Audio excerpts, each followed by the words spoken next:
Pessoal, muito boa noite, bom dia, boa tarde para quem vai ver no Spotify depois, ou também no YouTube, né? Estamos aqui mais uma vez com o podcast Você Pode Mais. Meu nome é Rogério, né? Vocês já me conhecem. E hoje o episódio nosso está muito especial. Tem uma convidada aqui que daqui a pouco a gente vai apresentá-la. E hoje a gente vai falar sobre como você pode explorar as oportunidades que a vida te dá para você fazer o seu negócio crescer. Crescer e prosperar, né? Exato. Olá, meu nome é Aline Kilson, eu sou consultora empresarial, treinadora e mentora de empresárias que querem lucrar sem surtar. Sejam todos bem-vindos, mais um episódio, e hoje a gente recebe aqui Suelen Pacheco. Suelen é proprietária da IUP, Polo Multidisciplinar, e da Lupa, Vila de Saúde e Bem-Estar. Novidade chegando aí, né, Suelen? Seja bem-vinda. Muito obrigada, gente. Bem-vinda. Bem-vinda, Suelen. É um prazer estar te recebendo aqui também. E vocês também, pessoal. Agradecemos a presença de todos. Mais uma vez, uma semana com boas notícias, né? O pessoal falando muito bem do último episódio, pedindo para trazer mais informações daquelas que a gente trouxe. A gente vai separar mais conteúdos daqui. A gente vai botar mais conteúdos daqui. Mas sem mais delongas, porque os highlights hoje está longo. Tá bombando hoje, E a pedido da Aline, tentei ser mais leve hoje nos highlights. Você está sendo muito cavaleiro do apocalipse. Pô. Né? Até eu me surpreendo às vezes. Eu vou ouvir nossa, mas se fosse você, vou embora logo. A verdade é que a gente deveria mesmo fazer isso, mas como a gente gosta muito do país. A gente traz as notícias, né, Suelen, indicadores econômicos, e infelizmente a gente não, na maioria das vezes os indicadores não dizem coisas muito positivas, né, sobre a economia do nosso país, mas a gente tem que estar por dentro até para tomar decisões dentro das nossas empresas. Exato. E entender que rumo que anda aí realmente é nosso país, né? Sim. Olha que fato curioso também aconteceu hoje com relação a indicadores, né? Eu que sou um estudioso de fundos imobiliários, já invisto em fundos imobiliários há quase 2 anos, já tenho uma carteira bem diversificada.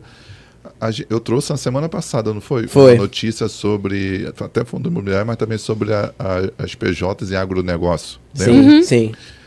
Há 1 ano e meio atrás, eu falei assim, cara, vou começar a investir, vou botar na minha carteira alguns fundos imobiliários que a gente chama de FIAGRO, que é voltado ao agronegócio. Sim. Aí eu botei 2 papéis só lá e um outro também de um outro papel lá e tal, assim. E aí eu falei sobre isso, mas não fiz a correlação com os meus papéis. Olha a casa de ferreiro de espeto de pau.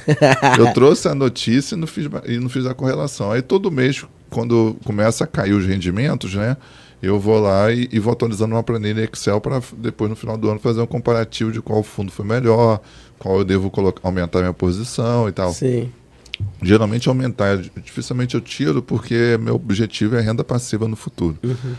E aí eu estou vendo um fundo que não tá, já passou da data que deveria ter caído o rendimento, não fiz nada. Aí na sexta-feira eu estava meio com pressa, mas falei, não, tem que ver se tem alguma informação sobre isso. Entrei em todos os sites especializados procurando saber se tinha alguma informação sobre esse fundo, era o CPTR11. Aí eu procurei nada, só estava dizendo que o último rendimento seria pago 10 centavos por cota, tal dia do mês passado, mas nada referente a esse mês. Aí hoje, novamente, fui olhar meu extrato e nada de cair. E aí eu falei assim, eu vou procurar melhor onde que está a informação sobre isso. Eu procurei com mais detalhe, hoje eu tive um pouquinho mais de tempo, consegui colocar tudo em dia hoje lá no escritório. Aí eu achei, justamente por conta de uma grande empresa do agronegócio que entrou em pedido de recuperação, afetou esse fundo. E a gente ainda falou de RJ semana passada. Afetou esse fundo, aí esse fundo anunciou que não iria pagar rendimento esse mês. Puxa. Aí eu mandei pro meu gerente lá de São Paulo para também ter uma opinião. Falei, cara, meu objetivo é renda passiva no futuro. Tu acha apenas tirar? Ele falou, Vitor, acho que não e tal. Por enquanto eu vou deixar, mas eu acho que isso... Aí já preparando os nossos ouvintes. Na minha opinião, eles falaram que... o meu gerente falou que talvez fosse só esse mês. Que depois normalizaria. Eu não acho. Pelo peso que esse agronegócio teve, apesar de ser só 7 e poucos % dentro do fundo, causou um prejuízo de 30 e poucos centavos, 38 centavos, se não estou enganado. Se o fundo paga cerca de 10 centavos por cota, eu imagino que pelo menos nos próximos 3 meses a gente deve sentir o impacto disso daí, nesse fundo. Entendi. Vamos lá, começando com a frasezinha da semana, né, Aline? Quando você está aqui, eu trago. Adoro. Muitas vezes sabemos o que é certo a ser feito, mas ignoramos. Talvez seja o maior motivo de dor de cabeça e conflitos por aí. Coloque atenção nisso, no certo que você já reconhece. Já tá muito bom, né? Se fizer o certo, que já sabe que é certo, já tá ótimo, O né? que vai inventar, né? A gente teme em fazer as coisas erradas. Pra quem inventar a roda de novo. Isso né? aí. Pois é, quando eu li essa frase, eu falei, tem tudo a ver, né? A gente costuma fazer assim, não, o certo, é aqui que está o caminho certo. Não, vou fazer diferente. Mas tem aquela questão, né? A gente quer resultados diferentes, tem que fazer as coisas diferentes. Mas tudo Não, tem que mas saber aí o nós momento estamos falando o certo, né? O certo. Fazer o exatamente. certo.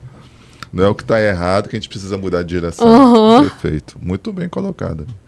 Então, ó, vamos falar sobre o Brasil, né? Um contexto bem interessante que eu quis trazer aqui para vocês é a questão da chuva baixa, né? O Brasil está há 5 meses com chuvas abaixo da média histórica. Não por acaso, a seca e as queimadas foram destaque no noticiário recente, a gente acompanhou essa semana Direto passada. passa... E o curioso é que tem poucos artistas dessa vez falando sobre isso, né? Estranho, né? Cadê a Greta? Cadê o DiCaprio, Todo né? mundo. Para além do impacto social e climático, esse é um problema para a inflação, sabia? Ah, é? A estiagem aumenta o preço de itens que compõem o Índice de Pressão Consumidor Amplo, que é o IPCA, principalmente alimentos e energia elétrica. E aí, fazendo um paralelo, né, o horizonte árido. O impacto da falta de chuvas pode ser visto nos dados mais recentes da inflação. O IPCA 15 acelerou em outubro e ficou em 0,54. O mercado estava esperando 0,50, tá? Então foi acima do que o mercado acima, né? esperava. Contra 0,13 em setembro, ou seja, setembro foi 0,13 e outubro foi 0,54. Nós já trouxemos esses indicadores. No acumulado de 12 meses, a prévia da inflação registra alta de 4,5%. O resultado veio acima do esperado por nós e pelo mercado, né, aqui da mesa, e parte da aceleração é reflexo no auge da energia elétrica, que aumentou 5,3% no mês, e a alimentação 0,95%. Por falar em alimentação, a menor disponibilidade de água afeta a produção agrícola, Sim, de fato. uma vez que o setor precisa investir em medidas para mitigar os efeitos da seca, como um método de irrigação. Né? Os custos de produção aumentam e isso é repassado, obviamente, para o consumidor final. Queimadas, como vista recentemente, também destrói terras agrícolas, reduzindo a área disponível para cultivo. Isso também diminui a produção de grãos, verduras, frutas e outros alimentos, Isso encarece encarecendo os itens, obviamente. O fogo ainda pode destruir pastagens e áreas de forragem, que servem para a alimentação do gado. O resultado é a queda da produção, logo, um aumento de preço de carne e leite, produtos que impactam de forma relevante o IPCA. Até tinha uma notícia que eu ia trazer nos highlights, mas prefiro colocar outra, que é o preço do gado, né? O gado aumentou muito a arroba do boi nos últimos dias aí. É por conta da estiagem, né? Pode ser também uma série de fatores, aumento do consumo externo. E não é apenas o setor agrícola que sofre com a falta de chuvas. A seca reduz a disponibilidade de água nas usinas hidrelétricas, aumentando a necessidade do acionamento de usinas térmicas, cujo funcionamento é mais caro. Disso aí eu entendo. Né? Graças ao seu gás lá que veio da gente. Tudo isso encarece a energia elétrica. Apesar da nossa matriz estar renovada, algumas informações são bem interessantes aqui. Ó. Há alguns anos, o Brasil tem investido em novas fontes para a produção de energia. Sim. As usinas hidrelétricas tradicionais funcionam com reservatórios, então conseguem encher durante o ciclo de período chuvoso e usar o excedente para cobrir os períodos de estiagem. Mas esse tipo de reservatório tem um custo ambiental, uma vez que para criar é preciso alargar toda a área. O curioso dessa informação é que pouca gente sabe, né? Todo mundo fala, é uma energia limpa. Sabe qual é a energia mais limpa de se produzir? Vento. Não, nem tanto, porque tem muito equipamento para você produzir pouco megawatts. Né? É a energia nuclear. É a nuclear. Por incrível que pareça, a nuclear é a energia mais limpa de se produzir. Só tem a questão... Só tem um detalhe. Tem que se a preocupar. fissão nuclear, ela gera No futuro, resíduo. O que a energia que é a mais limpa do mundo é a por fusão nuclear, que ainda não tem ainda em Que é o larga do Sol, escala. né? Exatamente. Que é o que o Sol faz, que o mundo está começando a entrar nessa área. Isso aí. É como o Sol faz a fusão lá dele, lá a gente faz a ficção. Mas aí tem a questão do resíduo nuclear que tem que ser bem tratado. Então, mas agora com esse monte de satélite indo para o espaço, vai ser fácil se livrar disso, né? Então, para amenizar esse problema, nos últimos anos o país privilegiou a construção de usinas hidrelétricas fio d'água, como as de Belmonte e Santo Antônio. Então, assim, explicando em miúdos, é uma energia limpa, só que você tem que destruir uma área enorme de reservas, de tudo mais. E por isso, não é tão socialmente legal assim, ambiental. Você acaba alagando essas áreas, né? E reduz uma série de coisas. Porém, também depois vai produzir fotossíntese e tal, sim. Poderia levar em consideração isso.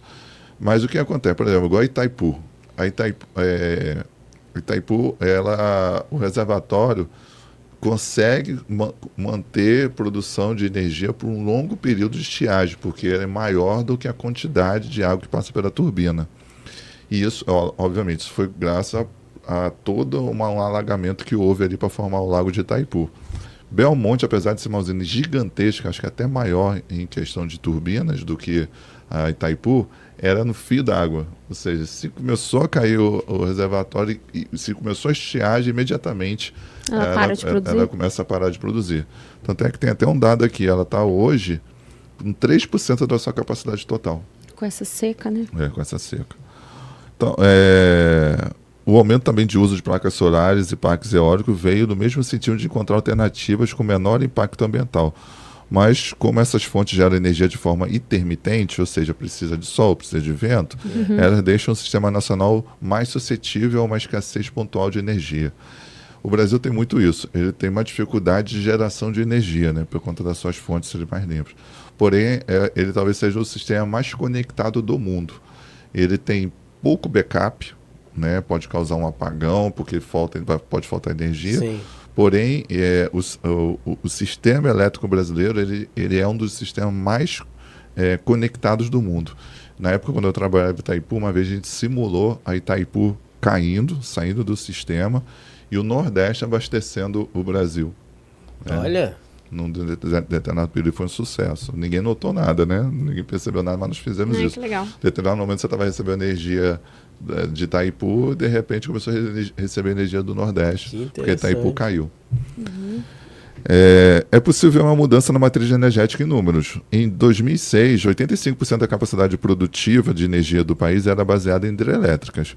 Em agosto de 2024, esse número passou para menos de 50%, enquanto a produção eólica e a solar já representa 20%. Bem, há ainda questões climáticas, né, que intensificam eventos como seca, enchentes, aumento de temperatura global. Isso contribui para um sistema energético ficar mais exposto a risco a longo prazo. Diante dessa nova realidade, o país fica mais suscetível ao encarecimento da energia elétrica e pressões sobre a inflação. No curto prazo, o início do período de chuvas no Brasil em outubro deve trazer um alívio e amenizar esse quadro de seca. Mas outros fatores devem continuar contribuindo para a alta da inflação, como o aumento do preço de serviço em razão do mercado aquecido e o dólar valorizado. Por falar em dólar, né? Dólar versus real, a volatilidade à vista. No Brasil, o dólar voltou a preocupar, o câmbio encerrou a última semana a 5,71, eu vou até falar mais para frente um dos highlights sobre o dólar, a maior cotação desde agosto. E não foi apenas o real que perdeu valor frente ao dólar. A valorização global da moeda americana na contramão do esperado, com o início de corte de juros nos Estados Unidos, acreditavam que o dólar perderia a força globalmente, mas não foi bem o que está acontecendo. Boa parte da explicação para o movimento está nas eleições americanas, que têm sido um grande fator de ruído. As últimas pesquisas eleitorais sugerem uma possível vitória de Donald Trump. Acredita-se que o governo republicano poderia adotar políticas que fortalecem mais ainda o dólar, né? Sim. Um exemplo é o possível aumento de tarifa de importação, encarecimento dos produtos pode tornar ainda a inflação mais resistente, o que sugere um quadro de juros americano elevado e um dólar valorizado. E, obviamente, somado a isso, temos os ruídos externos. Somado a esses ruídos externos, né? Temos a preocupação com as contas públicas brasileiras. Tudo isso contribui para um real fraco. Isso é complicado. As contas brasileiras para fechar. Apesar de eu não ter falado para vocês olharem na semana passada, né? Mas 49,7 foi o resultado em pontos do índice de gerente de compras do PMI da zona do euro de outubro. O número mostra ainda a fraqueza da economia europeia. E 51,7 foi o resultado em pontos do índice de gerente de compras do Reino Unido em outubro, sinalizando expansão da atividade econômica pelo 12º mês consecutivo. Sim. Falei que eu ia falar do dólar, né? Aí eu trouxe uma matériazinha que saiu na terça-feira, da passada, com o título seguinte: se não fossem os problemas internos, o dólar estaria na faixa de 5,10. Lembrando que ele fechou hoje a 5,71. 71, sim. Então, no final do ano passado, até hoje, o dólar saiu de um patamar de 4,85 para embarcar numa jornada de alta constante até bater 5,71 no pregão de hoje. Novo normal, será? Será? O brasileiro se acostumou a ver a cotação da moeda estrangeira acima dos R$5. Só no primeiro semestre deste ano, o real foi a quinta moeda que mais valorizou no mundo. Desvalorizou. Na verdade, o real foi a quinta moeda que mais valorizou no mundo em relação ao dólar. Isso foi menos 13,4% Tá ficando mais caro para Disney, isso me preocupa. Exatamente. Cada vez mais caro. E um outro grande problema que os brasileiros têm, né, que não só os que viajam, mas também os que moram fora, é que eles têm que pensar em ganhar em dólar. Né? Se viver ganhando no real para viver lá, isso é um grande problema que eles enfrentam, né? Porque a moeda vai desvalorizando, o poder de compra deles já cai. Cai muito. Eles têm que ganhar em dólar. Senão... Levando todos os fatores dessa sequência de setinhas para cima, em consideração ao estudo internacional, chegamos à conclusão de que 82% da alta do dólar se deve a fatores internos e questões domésticas no nosso país. Agora, aí eu te pergunto, e o tal do risco Brasil? Eu acho que você vai poder falar melhor do que eu isso daí. Ah, é? Bom, embora os fatores globais, né, eles também influenciem no câmbio, no geral os problemas e crises políticas por aqui eles são mais graves, né, e constantes do que em outros países emergentes. Então a gente tem uma questão política, né, o contexto nosso político ele é muito complicado. Um arcabouço fiscal que nunca consegue bater a meta. Essas coisas aí. E para citar alguns exemplos de algumas pautas que pesam no dólar, por exemplo, as incertezas sobre como o governo trata o Banco Central, né, e as estatais, dúvidas sobre política fiscal, o risco do Brasil não conseguir controlar as dívidas, essas coisas assim. Isso tudo vai pegando mal. Vai. E imagina, se você é um grande investidor internacional, provavelmente não colocaria seu precioso dólar no país que parece estar indo para um caminho de ladeira abaixo, né? Extremamente arriscado. E aí, fora isso, né, mesmo com os juros altos nos Estados Unidos e a queda de preço das commodities, se o Brasil caminhasse no mesmo ritmo que os demais países emergentes, alguns economistas apontam que o dólar poderia estar na casa dos 5,10. Você acha que o dólar baixa abaixo de R$5? Nunca mais. Nunca mais, né? Talvez não nos próximos 15 anos, pelo menos. As próximas reencarnações. Abaixo de R$5, você está falando? Abaixo de R$5. Depende de um choque muito grande aí na economia para isso acontecer. E lá nos Estados Unidos também o mundo mudar certas coisas. Acho pouco provável. Bom, vamos para quarta-feira agora, falar um pouquinho de tecnologia, né? O Face ID ele pode ser uma solução aí para a Meta acabar com as deepfakes. Eu sou vítima disso aí, tá? Já fui recentemente, inclusive. Ixi. Bom, então, com cada vez mais ads sobre, por exemplo, Tom Hanks vendendo dentadura. Quem nunca viu um meme de Tom Hanks vendendo dentadura, ou então Drauzio Varela lançando cura milagrosa, né? Pedro Vial dando receita para cura de calvície. Vou acrescentar uma aqui, César Tralli dando notícias sobre Friboi. Aí chega a ser até interessante, cara. Eu recebi uma vez, o César Tralli falando assim, não sei o que, Friboi. Cara, tu não saca que ali é uma fake news? Pelo amor de Deus. Eu caí num golpe, não da Friboi, mas eu caí de cosméticos. Não lembro que a atriz que estava falando responde a pesquisa que você pode comprar um cosmético da Viti com tantos % de desconto. E eu comprei. E chegou? Poxa, não. Não. Claro que não. Bom, aí o que acontece? A empresa do Zuckerberg, né, fez um acordo com algumas celebridades, de nomes ainda não revelados, para usar reconhecimento facial como uma forma de identificar vídeos falsos. Com os rostos dessas personalidades escaneados, os algoritmos do Instagram e do Facebook eles vão conseguir diferenciar o que é um vídeo real e o que é um vídeo fake. E a relevância disso, né, Rogério, que até 2027 as fraudes por meio de deepfakes feitos por IA podem gerar perda de 40 bilhões de dólares. Hoje em dia, 1 a cada 4 pessoas, e nós aqui somos 4. Você também comprou, Vitor? 1 a cada 4, ó. O que você comprou, Vitor? Então são 2 a cada 4 aqui na sala. Sofreu golpe já muita coisa. Recentemente, nem foi uma deepfake, não. Foi uma página de internet que copiava um perfil no Instagram, que era famoso, que vendia coisas de... Até muito da sua área. Coisas de ensino de criança com Montessori, quadros instrutivos, assim, Aí que você as comprou pro crianças... seu filho. Aí comprei um monte, tava doido pra montar o quartinho do meu filho, com um monte de coisinha assim. Nunca chegou. Nunca chegou. É difícil, gente, não tem como Não, saber. é complicado. E assim, eu fui no perfil deles no Instagram, E era existia o real. perfil e tudo mais, só que... tentador, mas eu prefiro não Você arriscar. nunca caiu, não, Sueli? Não. E esse foi um deles, teve mais um outro também, que eu caí. Cara, eu compro pouquíssimo pela internet, caiu. Agora não, agora costume de eu comprar compro pela internet. muito pela internet. Eu compro muito pela internet também. Quase tudo eu Muito compro pela barato. internet. Tipo, era vitamina C, deve ter R$35. Falei, vou comprar. Bom, e aí não para por aí não, tá? Fazendo a sua primeira grande expansão no sistema de reconhecimento facial, a Meta ela ainda quer utilizar a tecnologia para verificar as identidades dos usuários que não estão conseguindo entrar nos seus perfis, né? Assim como você manda selfie lá pro banco na hora de abrir uma conta, a ideia é que essas redes sociais, como a Meta, ela substitua o famoso botão de esqueci minha senha pela gravação que de um legal. vídeo, né? Como os bancos fazem atualmente.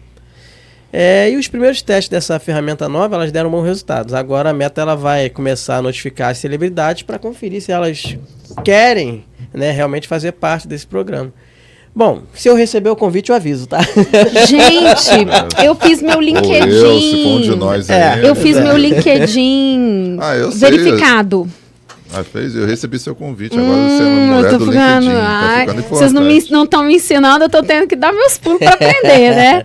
E aí, para ser LinkedIn verificado. Tem teu passaporte. Caraca, que chique! Você tem que ter passaporte. Eu nem sabia que tinha um chip, Chip no no passaporte. passaporte. Você sabia que seu passaporte tem um chip? Eu nem tenho passaporte ainda. Não! Muito Tem legal, um né? chip E no dá tudo passaporte, ali. eu não sabia, Suelen. Interessante. Na contracapa do passaporte. Aí eu falei, gente, a gente tá andando com chip aí, você não tá nem sabendo. sabe. Que legal. O curioso do passaporte é que ele não é um documento seu, né? Ele é uma concessão que o Estado dá a você.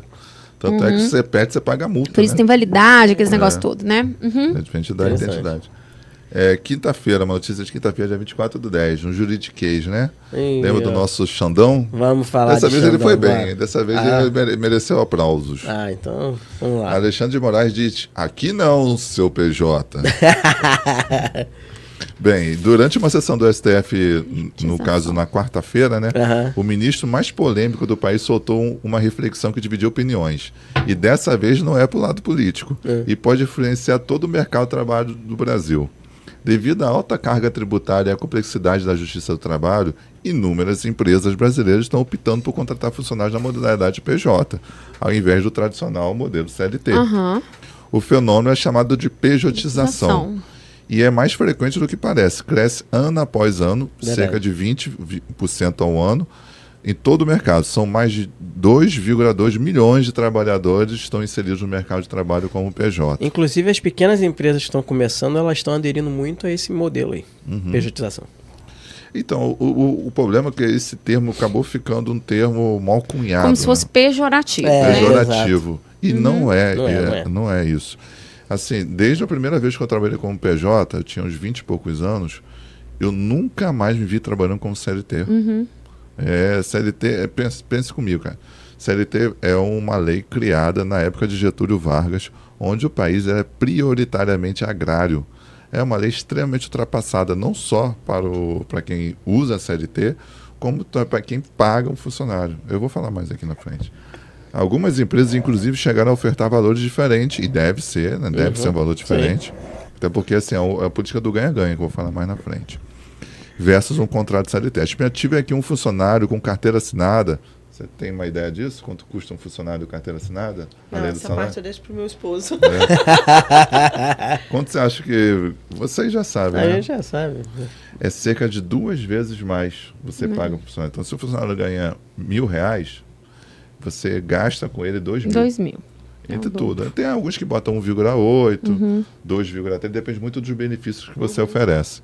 Mas na média, pelo menos você paga 2 vezes o salário. Então, se você está pagando R$1.000 de salário, esse funcionário te custa, em média, R$2.000. A Petrobras chega perto de 3, Perto de por causa dos benefícios. todos os benefícios, plano de saúde, odontológico, seguro de vida, vocês têm o da drogaria, Plano de previdência privada. previdência privada, tudo isso vai só, cara, ficando 3 vezes mais caro. Né? plano de saúde extensivo a funcionários, isso aí a família, Sim. isso aí acaba... É um peso enorme no custo do empregado. Às vezes, olha só, para você ter uma ideia, às vezes o cara ganha um salário mínimo, R$1.600. Só de plano de saúde, por conta de ser extensivo a funcionários, às vezes custa mais de R$2.000. Então, ou seja, a empresa paga só em plano de saúde. Mais do que paga salário para É bem pesado mesmo. Agora, aí onde que entra o Alexandre, o Xandão nisso aí? Então, durante a análise de um processo trabalhista de um profissional PJ, que chegou ao STF, finalmente chegou lá, Alexandre criticou os trabalhadores que aceitaram os termos... Criticou todos os trabalhadores que aceitam o termo pejotização e depois recorrem à Justiça do Trabalho, requerendo verbas trabalhistas como se fosse CLT. Ou seja, você assina um contrato comigo, trabalha lá comigo 2, 3 anos, cheio de amor, aí depois porque... Quer mudar a regra do jogo. Ou então você... tô com uma nova proposta de emprego, obrigado, Vitor, por tudo, tchau. E agora você fala com meus advogados que eu quero esses 3 anos como CLT. Você combina uma coisa e depois no meio do caminho você quer mudar a regra do jogo, né? Brasileiro como todo. Assim. Nessas horas a gente precisa de um juiz mesmo. Isso aí. Então, nas palavras do Xandão, ele aceitou a terceirização. Olha o que ele falou. Aquele que aceitou a terceirização e assinou o contrato PJ deveria recolher e pagar todos os tributos como pessoa física. Ué. Se o cara assinou lá um contratinho lá PJ, é ele que recolhe o INSS. A responsabilidade é sua, empresário. Se vai lá e recolhe. É isso que a primeira coisa que eu fiz quando me tornei PJ foi ter minha previdência privada, foi buscar um contador para poder pagar os impostos todos certinho, para eu continuar pagando a previdência social também. Claro. Porque eu ia ter de um lado e do outro. Como eu não confio na previdência social, né, no plano de aposentadoria do governo, eu já busquei logo uma previdência privada, fazendo os dois. Então, isso porque trocando em miúdos, né? Isso porque o imposto pago por quem aceita o trabalho PJ também é menor do que quem trabalha como CLT. Então, assim, como é comum no meio jurídico, né? É o ganha-ganha. Até o PJ entrar na justiça querendo ser CLT.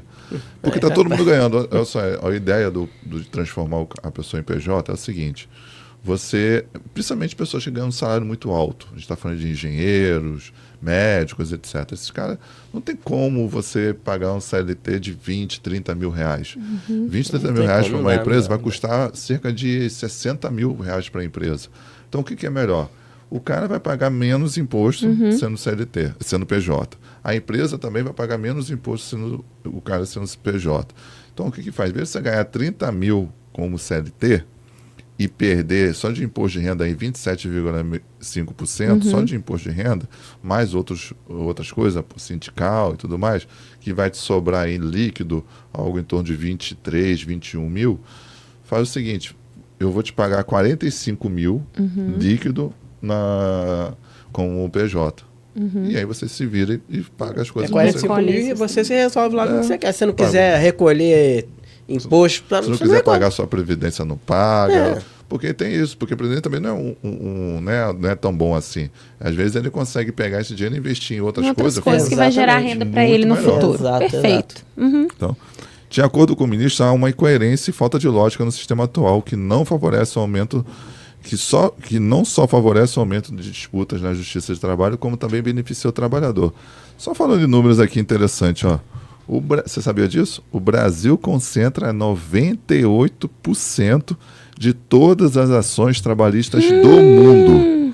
E no ano passado, a Justiça do Trabalho recebeu 28,7% mais processos do que o ano anterior, com quase 4,2 milhões de novos casos. Esse número aqui não é difícil de explicar, não. Porque o Brasil é um dos poucos países que tem regime CLT. Eu não sabia disso e esse indicador aí mostra que o negócio não tá legal, né? Pra ninguém, né? Ninguém, cara. É o que eu falo. Eu sempre falei, CLT é uma lei muito antiga. Agora teve essa reforma minúscula aí, melhorou algumas coisas pro empregado, pro empregador. Mas ainda assim está longe de ser algo moderno. Nossa, eu não sabia disso não. Vitor, posso trazer as notícias de sexta-feira? Sextou. Vamos falar umas notícias do mundo. Folhear páginas de revista voltou a ser legal. Eu sempre gostei. Agora Nunca deixei. Eu acho mó chique. Outro dia eu tava vendo um brinquedinho novo que eu estava comprando.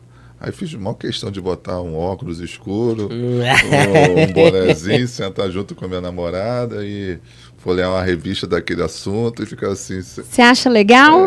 Assim como você, outras pessoas também estão achando legal o hábito de folhear a revista, sair do mundo digital, parar de receber notificações enquanto está lendo, desacelerar. A modinha agora é essa, né?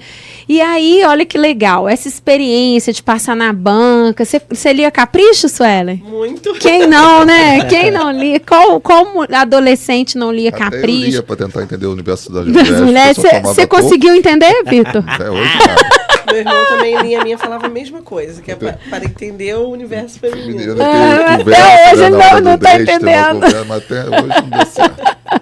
Bom, por mais incrível que pareça, né, muitas empresas que tinham fechado a porta na década passada estão reabrindo, né? Em termos de números, o número de títulos novos chegando nas bancas já superou o ritmo da pré-pandemia. E neste ano, pelo menos 70 novas publicações de revistas, né, impressas chegam ao mercado americano. E a gente está falando em termos de valores que pelo menos 7 mil publicações físicas disponíveis que movimentam 120 bilhões de dólares por ano, que pode estar prestes a ter uma reviravolta. Então a hype do momento é essa mesmo. Está chique folhear uma revista, virou algo de luxo. E aí as revistas estão investindo mesmo em algo mais sofisticado, algo com mais qualidade. Exatamente para isso, né? Para fugir desse ritmo acelerado aí. Então, a volta das revistas faz parte da economia da nostalgia, que também fez as vendas de câmeras digitais e discos de vinil, que dispararam nos últimos meses, inclusive nas gerações mais novas. Inclusive, minha sobrinha, ela tem descobrindo que é bom de ela novo, tem uma vitrola, né, daquela, gente? ela tem disco de vinil e ouve umas musiquinhas lá em casa numa vitrola. Interessante, cara. É delícia. Eu confesso pra você que eu gosto bastante de Spotify, né? De repente, eu também. Meu marido tinha coleção de CD de rock progressivo, e aí tinha muito CD, eu tinha que ter um armário lá em casa só pra CD. E aí veio as playlists. Que doideira, Vitor. Acabou aquilo ali. Virou nada. Detalhe, ele vendeu os CDs? Não, lá guardado. Tá lá, empoeirado. Não espaço, então. Bem, no sábado o Google anunciou que vai deixar uma marca de AI, né, em todos os documentos que for feito pela plataforma dela. Isso vai acabar aí com os nossos chats de TCC. Eu vou até adiantar aqui, né? Só para você ter uma ideia, 7 a cada 10... eu já acabei minha faculdade. Você tá na pós, hein? Fala não. Tô fazendo pós, Então já faz o TCC logo. Vou fazer logo. Só para você ter uma ideia, 7 a cada 10 universitários brasileiros usam AI em seus estudos. Inclusive aquele seu amigo. No geral, o Brasil é o 4º país que mais usa o ChatGPT no mundo. Caramba. No mundo todo, estima-se que 90% do conteúdo online pode ser artificial até 2026. 90% de todo o conteúdo online pode ser artificial até 2026. Você usa, Suelen, para fazer suas postagens? Não, é bom demais, hein? Eu uso direto. O dia que você usar a primeira vez, é o caminho sem volta. Acabou. É igual o carro com câmbio automático. Você pegou, nunca mais você volta pro manual. Tem muita gente mesmo. Então, assim, essa foi uma das notícias mais relevantes. E eu vou falar logo sobre o que aconteceu no domingo, né? Que é o resultado, a gente conseguiu consolidar tudo hoje. Finalmente acabaram as eleições no Brasil, agora a gente pode voltar a pensar em Brasil, exatamente, né? Quem ganhou em São Paulo? Foi o Ricardo Nunes. Foi Nunes, né? Foi fácil. Tranquilo. E a gente viu aí que o centro e a direita estão... mais fortalecidas. Né? Então o Centrão, no geral, venceu as eleições municipais mais uma vez. Depois de 3 semanas do primeiro turno, milhares de brasileiros de 51 cidades, incluindo 15 capitais, voltaram às urnas ontem para votar para prefeito. Milhões foram, mas muitos milhões também não foram. O número de abstenção foi muito alto. Foi 400. A média nacional ficou em, acho que 26, 27%. Em São Paulo foi 34%. Votar em quem, Na média foi 29%. Né? A gente está sem opções. Um dia eu chego lá, vocês vão ter a quem votar. Você tem ideia, em São Paulo, o número de abstenções Foi maior. Vai ser... Ih, Vitor, já vamos lançar. Vitor Vargas. A gente já vai sair daqui V da assim, ó. Vitória. V da Vitória. Vitor Vargas. Marcando a segunda maior taxa da história, perdendo apenas para a eleição da pandemia. E aí, o número de abstenção em São Paulo foi maior em número de votos do que o número de votos que o Boulos ganhou. Só você ter uma ideia de quantos o Centrão ganhou, né? O principal partido que venceu nessas eleições foi o PSD, seguido pelo MDB, PP, União, PL, Republicanos, PSB, PSDB, PT em penúltimo e PDT. Dentre os mais de 5 mil municípios do país, o PSD e o MDB foram as legendas que mais elegeram os prefeitos no Brasil, além de também ter eleito o maior número de comandantes capitais, 5 para cada um. E teve alguns casos que teve um vira-virou, né? Ainda falando em capitais, 5 destas tiveram viradas eleitorais, ou seja, candidatos que terminaram o primeiro turno na liderança e não conseguiram se manter a posição no segundo turno, perderam. No Fortaleza, que colocou PT e PL, né? Lula e Bolsonaro. Ali foi acirrado. Foi a disputa mais acirrada. O petista Evandro Leitão se elegeu com 50,38% dos votos, só 0,7% a mais que André Fernandes. A diferença entre eles foi menor do que a quantidade de seguidores da Aline. 10.800 pessoas. Que doideira. Giro pelas outras principais capitais. Bem, como a gente já falou, né, São Paulo elegeu Nunes, que tinha o apoio de Bolsonaro e Tarcísio. Belo Horizonte, o atual prefeito Fódio Norman conseguiu a reeleição com 53% Não pode falar dos esse votos. nome muito rápido, não, senão Nem vai aparecer consigo outra falar. coisa. Melhor falar rápido e tchau. Nomezinho mais esquisito, né? Podia ter um nome social. Né? O candidato do PSD contou com o apoio do Lula e derrotou o Bruno, também difícil sobrenome, Ingler, do PL, que foi apoiado por Bolsonaro. Em Porto Alegre, confirmando o favoritismo no primeiro turno, Sebastião Melo se reelegeu. Manaus, marcando a reeleição de Davi Almeida, foi reeleito com 54,59%. O que isso tudo significa, Rogério? O que tudo significa? Vamos lá. Historicamente, as eleições municipais, elas costumam aí ser a prévia, né, o termômetro para as eleições presidenciais daqui a 2 anos. Né? Então, considerando a principal cidade brasileira, a esquerda ela vai ter dificuldade aí de colocar um sucessor, né? Depois da segunda derrota aí do Boulos entre os paulistanos, né? E no outro campo, o apoio de Bolsonaro e Tarcísio fez bastante valioso. Enquanto isso, a exemplo de Curitiba, o Bolsonaro não pôde apoiar todos os seus candidatos prediletos para preservar as alianças feitas pelo Valdemar da Costa Neto, que é o presidente do PL, o que mostra uma certa saia justa aí do ex-presidente, né? Bom, então aí o resumo da ópera é o seguinte: desde 2016, as eleições municipais elas mostram que são uma tendência de inclinação do eleitorado à direita. Então é o que hoje é o que está acontecendo. Hoje a maioria do eleitorado está inclinado para a direita, né? Só que em 2022 isso não impediu o Lula de voltar à presidência. E que agora o PT, assim, ao meu ver, procura um novo líder, né? Enquanto o Bolsonaro continua inelegível. Assim, na minha opinião... Inelegível. Inelegível, exatamente. Na minha opinião, o PT vai tentar botar o Lula de novo em 2026 e a direita vai tentar emplacar a candidatura do Tarcísio, ao meu ver. E na terceira via vai vir Marçal. Eu acho pouco provável. Eu acho que o Tarcísio, na minha opinião, né, nem pouco provável, desculpa discordar dessa forma, mas na minha opinião, o Tarcísio, como tem mais um mandato, ele vem. Eu acho que a chance é aquele governador de Minas Gerais. Seria o mais certo a fazer. Manter ainda o governo de São Paulo por mais 4 anos, né, com a direita, e pegar algum outro expoente que já não pode se reeleger. Como é o caso lá de Minas Gerais, acho que do Rio Grande do Sul também, alguma coisa assim. Fazer uma aliança entre os dois sairia muito forte. Eu acho que o nome do Tarcísio é mais forte, né? Não, sem dúvida é mais forte, mas tu vai perder um governo de São Paulo, que é a maior cidade do país. Bota o Ricardo Nunes de lá, ué. Eu não tenho força para isso, acho que ainda não tem não. Bem, pessoal, para terminar aqui, né, para vocês depois passar a palavra aí para vocês, para acompanhar 30/10, PIB do terceiro trimestre dos Estados Unidos, 30/10 ainda, PIB do terceiro trimestre da zona do euro, 31/10, PNAD continuante de setembro, que fala sobre os empregos, né? 31/10, resultado do setor público consolidado de setembro do Brasil, 31/10, índice de preço de gastos com consumo PCE de setembro dos Estados Unidos, dia 1º, produção industrial mensal de setembro, e ainda no dia 1º de novembro, relatório de emprego de outubro dos Estados Unidos, que vai vir, assim Essa notícia vai ser muito importante para eles e para nós. Sim. Para finalizar, aquela frase também. Quando perceber que está se cobrando demais, Aline, lembre-se de não se comparar com quem outra pessoa é hoje. Em vez disso, se compare com quem você era ontem. Isso faz Toda a diferença.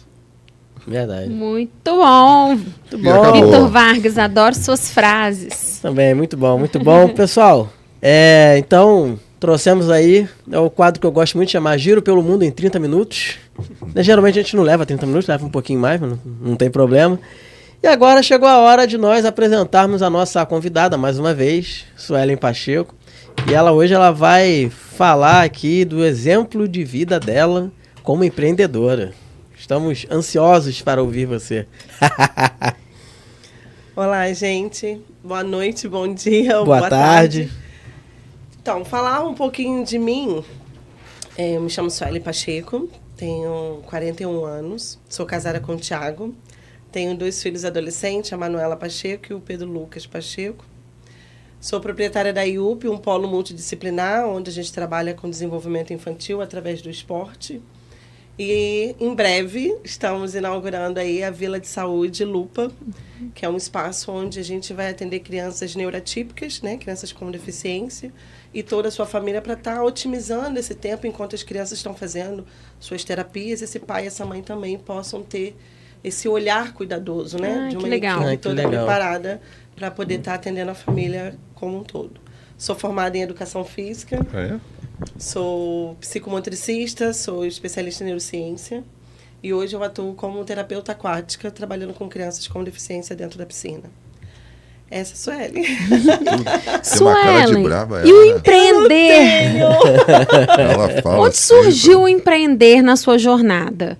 Muito boa pergunta.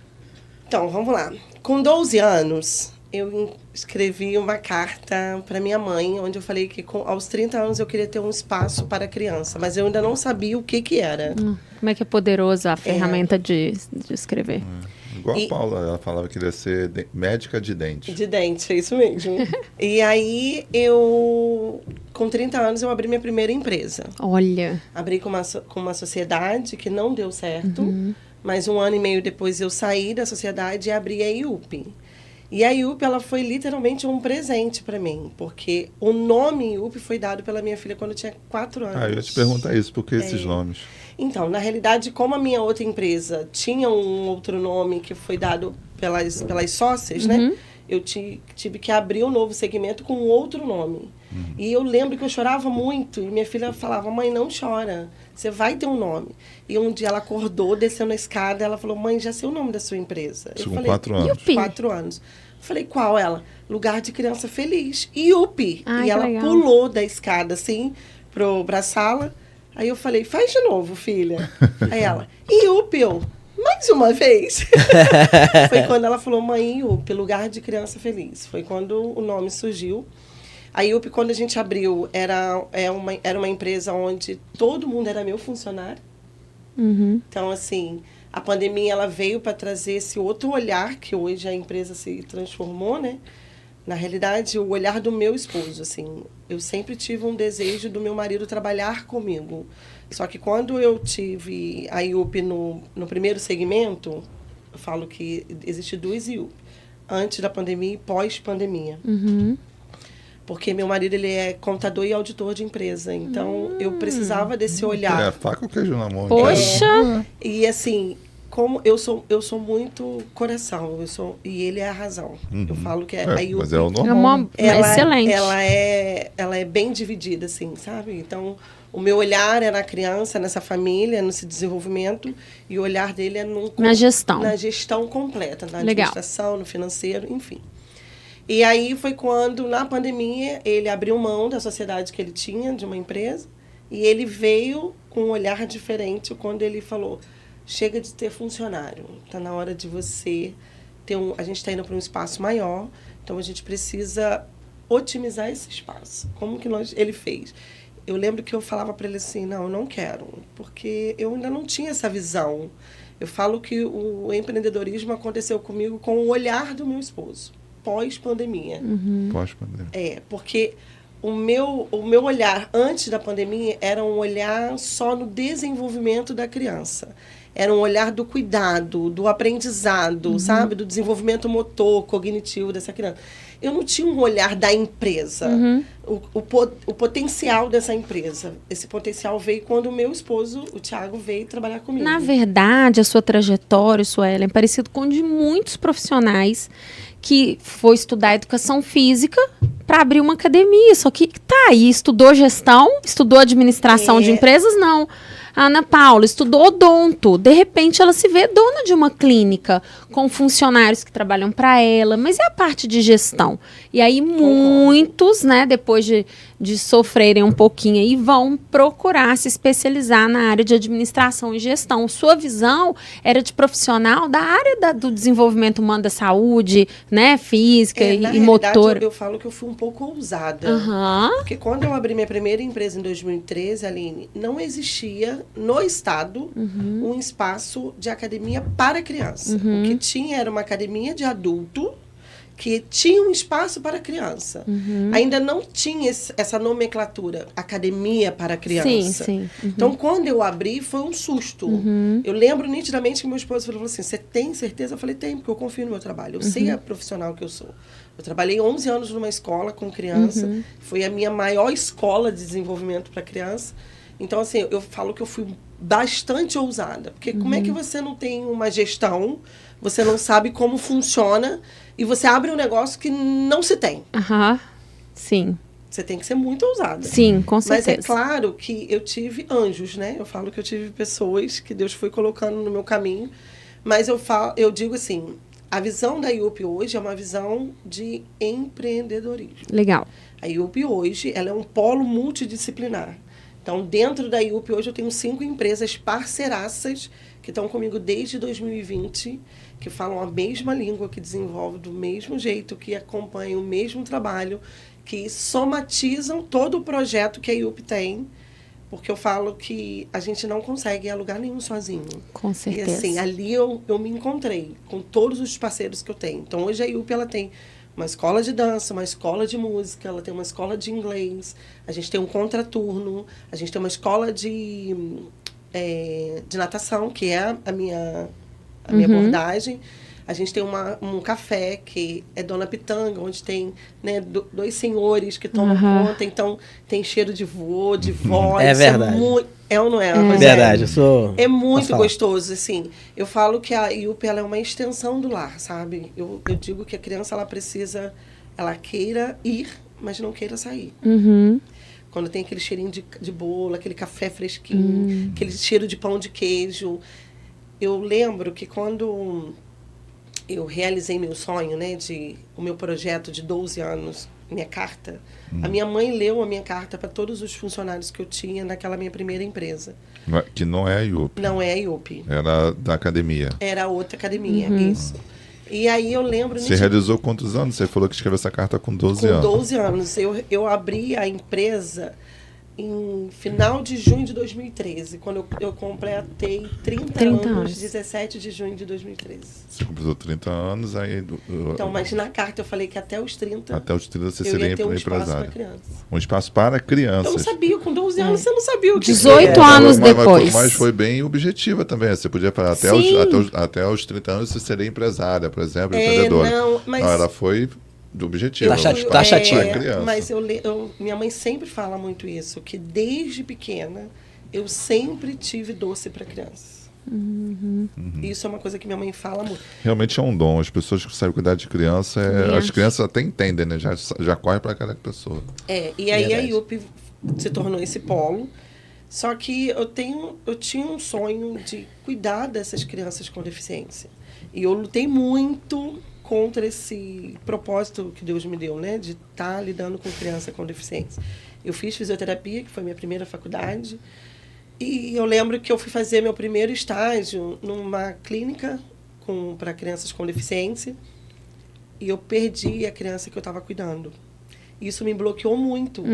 Me criou uma barreira muito grande. Então, toda vez que eu ia para algum estabelecimento ou que eu estava em alguma empresa trabalhando, que eu tinha que estar com criança com deficiência, eu freava. Forte impacto emocional.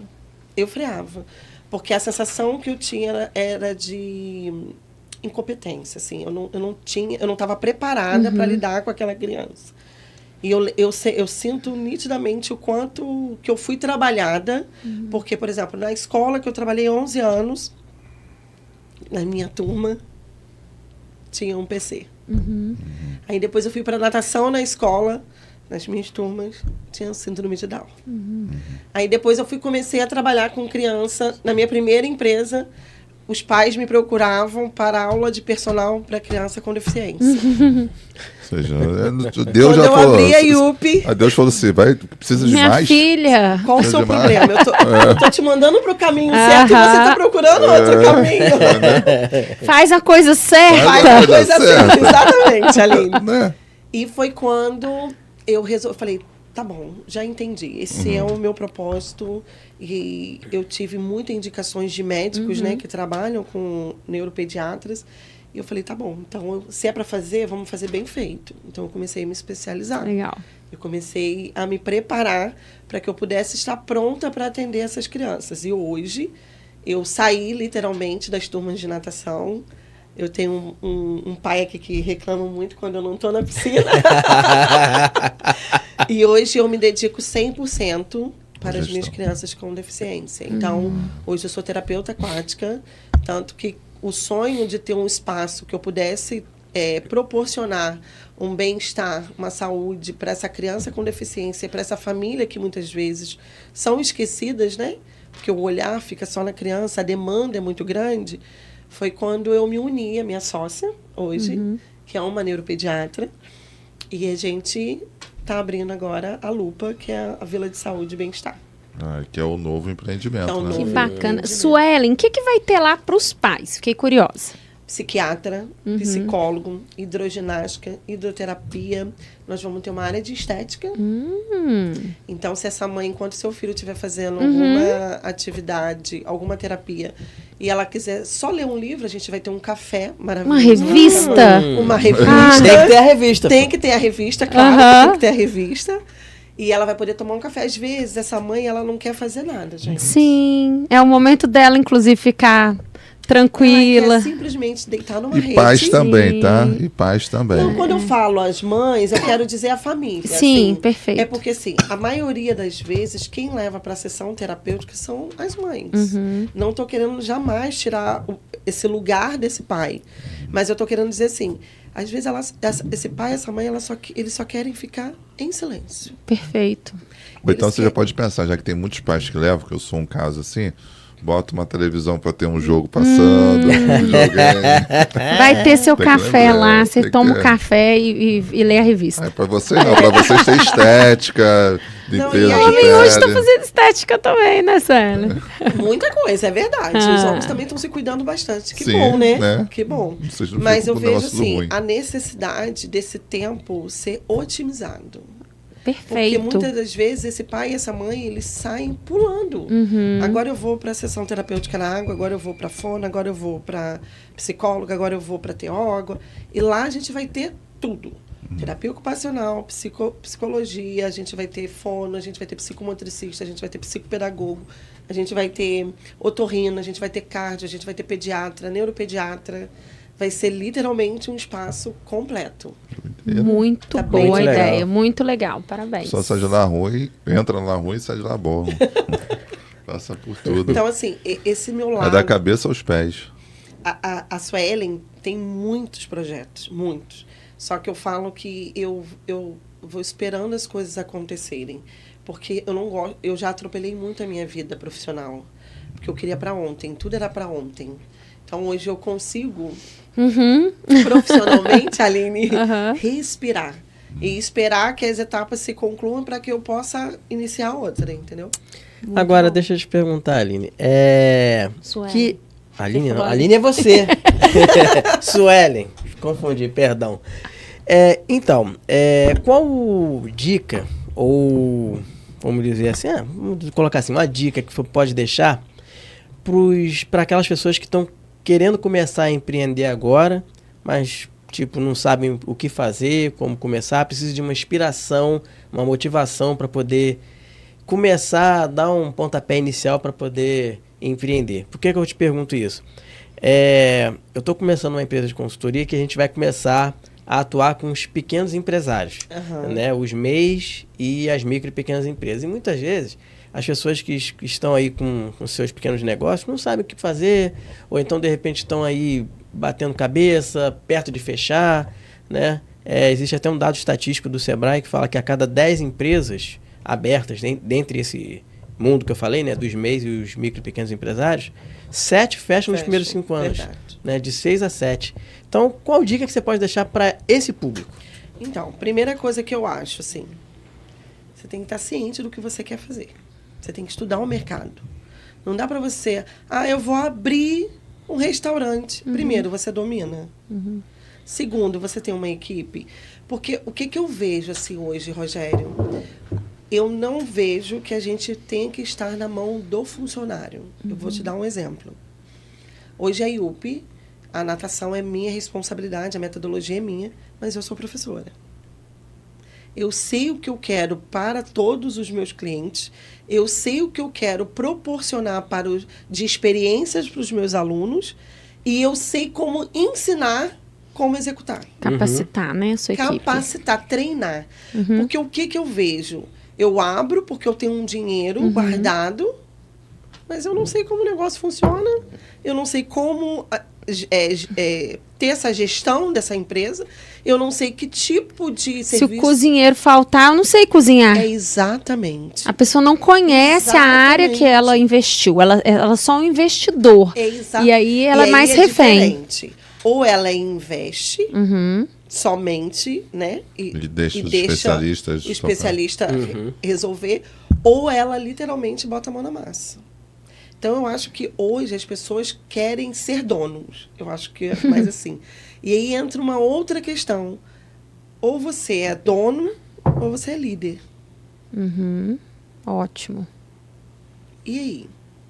O que é liderança? É você inspirar o outro. Sim. É você cuidar do outro. Ano passado, a gente trouxe o primeiro congresso de desenvolvimento infantil para Macaé.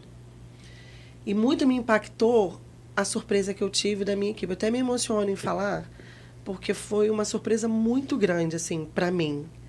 Eles me trouxeram um buquê de girassol. Olha. E eu não esperava, porque eu não estava... E eles falando exatamente o poder que eu tinha de liderar, de cuidar deles, de botar a mão na massa, sabe? Porque eu falo que existe uma base... Para ser líder, você tem que ter base. E uma das principais bases é você primeiro saber o que você quer. Isso. Você quer influenciar a vida de outras pessoas. Você quer cuidar. Você quer ensinar. Você quer ter prazer de estar com aquela equipe em treinamento. O segundo é você saber até onde você pode ir. Aqui está o copo, eu posso vir até aqui. Daqui para lá é só meu funcionário. Eu não posso ultrapassar. Eu não posso agredir essa pessoa, entendeu? E o outro é a conexão, é o relacionamento que a gente precisa ter, que é importantíssimo. Como é que é esse relacionamento? É um relacionamento eu mando e você faz? É um relacionamento vamos junto, eu te ensino e você executa? É um relacionamento não sabe, senta aqui, vamos aprender? As pessoas querem, no contra-cheque, Sim. Né, o cargo de confiança, elas querem o dinheiro. Exatamente. Mas e aí? Porque ser líder... Hoje eu estava dando um treinamento para uma equipe de liderança e eu falei, gente, é muita responsabilidade. Vocês têm que pensar se é isso mesmo que vocês querem. E você tem que ser exemplo. Ainda tem isso, você tem que ser exemplo. Eu falei assim, porque não é brincadeira, não. Nós estamos falando de cuidar de pessoas. É isso. Porque a funcionária falou, poxa, Aline, eu já tenho tanto problema e eu ainda tenho que... Mal estou dando conta dos meus e aí tem que resolver o dos outros. Eu falei, é isso aí, a gente tem que estar preparado. O líder tem que estar bem. Eu falo que para você ser um bom profissional, você tem que estar bem. Não é... Lógico que tem problemas na minha vida, na sua. Mas, Suelen, se você não tiver uma base, como é que você vai chegar lá para dar suporte para os outros? Você vai dar o quê se você não tem? Então, eu falei com eles, é muita responsabilidade, sim. Não é só porque, eu vou ganhar um aumento agora, eu vou ser o líder aqui, não. Eu falei, não é assim, não. Eu vou te falar, Aline, que eu vejo que isso é um erro do... Empresário. Sempre Porque, a culpa é do assim, dono, tá? Já não, vou mas falando eu vou te logo. falar como dona, eu acho que é realmente. Porque, Sim. primeiro, que para você colocar uma pessoa como líder, né, para ter um cargo diferenciado, a gente precisa literalmente conhecer essa pessoa. Sim, claro. A gente precisa ver qual é a trajetória da empresa dessa pessoa. Eu vou trazer para o meu ramo, tá? A metodologia ela tem todo um padrão, né? Tem todo um procedimento. Então, você tem planejamento, você tem desenvolvimento. Eu tenho que ter uma métrica do desenvolvimento dessa criança todo final de mês. Sim. Ok? Se esse profissional chega atrasado, não entrega planejamento, não tem desenvolvimento, é um turno de alunos que você vê que não tem um progresso. Você marca reunião, não vai. Eu vou te dar o meu exemplo. Eu pago pós-graduação para minha equipe. Que legal. Porque eu invisto. Então, e muitas das vezes eu sou meio que julgada por alguns empresários que falam... Vai "Pelo treinar, amor de depois a Deus, pessoa vai abrir a empresa dela. Sai. Como é que você vai fazer um negócio desse? Eu falei, O gente, pior não é se ela assim. ficar sem treinamento. Exatamente. A gente acabou de dar um exemplo sobre isso. Que não foi por falta de treinamento. Mas existe aquele profissional que quer aprender e quer somar. E tem aquele profissional que está ali só para cumprir carga horária. Sim. E a gente, como empresário, a gente precisa ter esse olhar. Com certeza. Esse olhar ele precisa ser minucioso, esse olhar precisa ser cuidadoso, esse olhar precisa ser detalhado. Você precisa conhecer a sua equipe. Então, quando eu falo da gente ter esse relacionamento, você precisa saber quem está trabalhando para você. Não é só, fez a entrevista, passou, vem, trabalha. Tá, e aí? Como é que fica depois? E o pós? É, isso aí. Então, eu me preocupo bastante com isso. Sim. Conhecendo um pouquinho mais você agora, é justificado o sucesso que a IUP tem aqui na cidade e que vai certamente a Lupa ter aí, com certeza. Que bom, fico muito feliz. E suas expectativas para o futuro? Então, virar uma franquia, né? Legal. Legal. A gente tem um projeto de se tornar franquia. Já está participando da BF, já? Não, ainda não. Estamos no processo. E aí, essa parte, a gente está indo devagar. Porque Vai nas feiras de Rio Franchise, então... Meu marido já falou isso. Entendi. Então, a partir do ano que vem, a gente já vai começar indo. O que acontece? Como eu tenho mais 2 projetos que ainda estão em andamento, eu queria que todos eles estivessem prontos. Até para eu poder entender. Porque, assim, a IUP... O objetivo de ter o espaço de saúde e bem-estar, que é a Lupa, era dentro da IUP. Mas o que acontece? Hoje a IUP ela se tornou um espaço de diversão. De criança correndo para tudo quanto é lado. Sim. De criança de prevenção, vamos dizer assim. Né? Acho que eu posso dizer essa palavra. Então, colocar um espaço de saúde e bem-estar onde eu preciso de um certo silêncio, eu preciso de uma calma, eu preciso de um espaço mais terapêutico. Exatamente. Então, mas eu te sugiro, independente se você já tem formatado a franquia, já começar a participar das feiras da ABF. É muito importante, lá você troca muita experiência. E aí, mesmo você ainda está, mesmo estando embrionária, porque você começando já ouvindo quem já está lá, você já começa fazendo, isso aqui deu errado, isso aqui deu certo, isso aqui eu posso ir por esse caminho, pode ir por aquele outro caminho. Porque tem algumas particularidades que são interessantes. E assim, o franquear, às vezes, não é só você ter todo o trabalho da franquia. Existem empresas, inclusive, são especializadas para tocar essa franquia para você. Então, uma série de coisas que eu recomendo participar dos fóruns, entrar no site lá, se filiar se for o caso. Talvez nem precise se filiar ainda, mas tá tendo feira em São Paulo, vou lá, tá tendo feira no Rio. No Rio é Rio Franchise, corre uma vez por ano. É muito boa. a IUP só tem 9 anos, né? Então eu falo que a gente ainda está engatinhando. Não, tem franquias que começam com o primeiro ano, segundo ano já tem. Tem. Inclusive, nós temos uma amiga aqui em comum, em Macaé, que está fazendo sucesso em franquia. Ah, é? Começou muito rápido, inclusive na pandemia. Então 9 anos já é uma maturação muito boa. Quando você chegar para um investidor ou para alguém para administrar sua marca, você fala que já tem 9 anos de experiência, com tudo que já aconteceu em 9 anos, você já larga na frente que muitas outras propostas de franquias. Vale muito a pena. Perfeito. Mas é isso, né, pessoal? Bom, que bom. Fiquei muito feliz de você ter vindo aqui. Tá vendo? Você nem surtou, você conversou tão bem. Não, é porque falar do nosso trabalho é muito gostoso, né? Uhum. Eu tenho prazer de falar do trabalho que eu faço. O Rogério, quando a gente começou a conversar, ele falou, como assim que tem isso tudo e a gente não sabe? Eu falo que muito me preocupa quando fala, tem câmera. Aí eu me dou uma congelada. Mas foi muito gostoso. Eu queria agradecer de coração, assim, pelo convite. E quando quiser, pode me chamar mais vezes. Quem quiser conhecer mais a IUP, qual é o arroba de vocês? IUPA_oficial. Não, peraí. IUP _oficial. Perfeito. E Lupa? É Lupa Vila de Saúde e Bem-Estar. Legal, maravilha. Muito bom. Já vai ter, eu vi que você tem várias coisas dentro das escolas, já vai ter empreendedorismo também para as criancinhas, já para começar Não, cedo? então, a gente já está estudando essa possibilidade. Inclusive, uma das coisas que a gente começou esse ano na IUP foi com robótica. Então, hoje a gente tem robótica, tem karatê, tem jiu-jitsu, mas a gente está pensando em trabalhar essa questão de empreendedorismo com eles, sim. Ser inovador, porque algumas escolas já têm, né? Muitas poucas, mas ainda assim não é o suficiente para criar essa cultura lá de baixo. Porque eu vejo que o que acontece?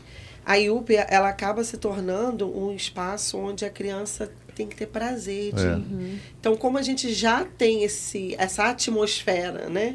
Do prazer, do lúdico, do mágico já acontecendo, introduzir essa questão do empreendedorismo vai ser muito fácil.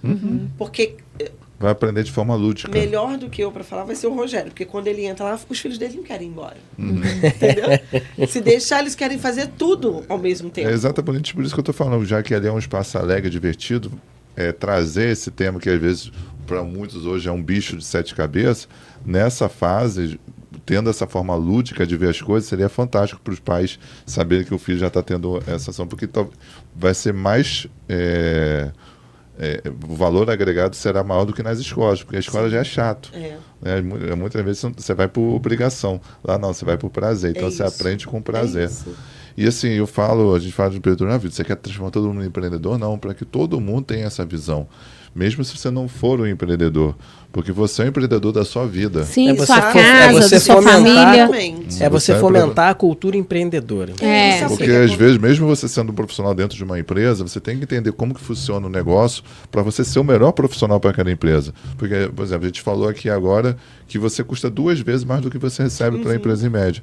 Então, ela tem que saber que se a empresa me paga 10 e o custo para ela 20, eu não posso entregar para essa empresa 15. Eu tenho que entregar para essa empresa uns 40, 50.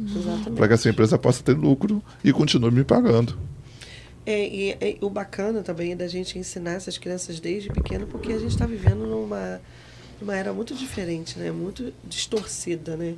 E aí eu vejo que, por exemplo, se na faculdade a gente tivesse empreendedorismo, será que teria tanta gente dando cabeçada hoje? Com certeza não. Com certeza não. Será que teria tantas empresas sendo fechadas? Com certeza não. Também não. Entende? Muitas dessas provavelmente nem seriam empresas. Hoje as escolas já estão... Exatamente. Hoje as escolas já estão introduzindo, né, como matéria o empreendedorismo. Mas assim, é uma cultura que os nossos filhos vão pegar e se pegar, talvez os nossos netos, né? Quiçá nossos netos. Exatamente. Porque não é... O que eu vejo, assim? Eu sou casada com um contador, então vocês já sabem como é que deve ser na minha casa. Né? Adora números, tem número para tudo quanto é lado. Eu falo que eu conheci a planilha depois que eu casei. Porque antes de casar eu não conhecia a planilha. Mas o que eu quero dizer assim, se hoje eu tenho filhos que têm consciência em relação da importância do dinheiro, mas porque eu tenho uma base dentro da minha casa. Que não é uma cultura de todas as crianças. Então, se a gente puder... É um privilégio. Exatamente. Então, se a gente puder ir colocando essa questão do empreendedorismo, ensinando essas crianças a lidarem com o dinheiro de forma consciente, de forma respeitosa, a gente vai ter futuros de grandes adultos brilhantes lá na frente. Então, com certeza, espero que eu seja uma empresária e que outros também tenham essa ideia de trazer para o seu segmento. E eu espero que você seja a fomentadora dessa nova geração chegando aí. Recebo, tá? Isso Bom, aí. muito obrigado, Sueli. Prazer Obrigada a demais de vocês, você ter gente. vindo. Aprendemos muito aqui com Muito. você e ficamos Muito muito obrigada. felizes com essa carreira meteórica que você tem. Muito obrigada, de coração. Tá de parabéns. Fico muito feliz. Foi um prazer conhecer a Aline, que a gente já se conhece só de vista. É? Mas foi um prazer conhecer você, viu? Obrigada, igualmente. Pessoal, muito obrigado pela sua audiência, pelo seu prestígio com a gente hoje aqui. E na próxima segunda-feira estaremos mais uma vez aqui com mais um episódio do podcast Você Pode Mais. Tchau, pessoal. Tchau, pessoal. Tchau, Boa tchau, noite. gente. Obrigada.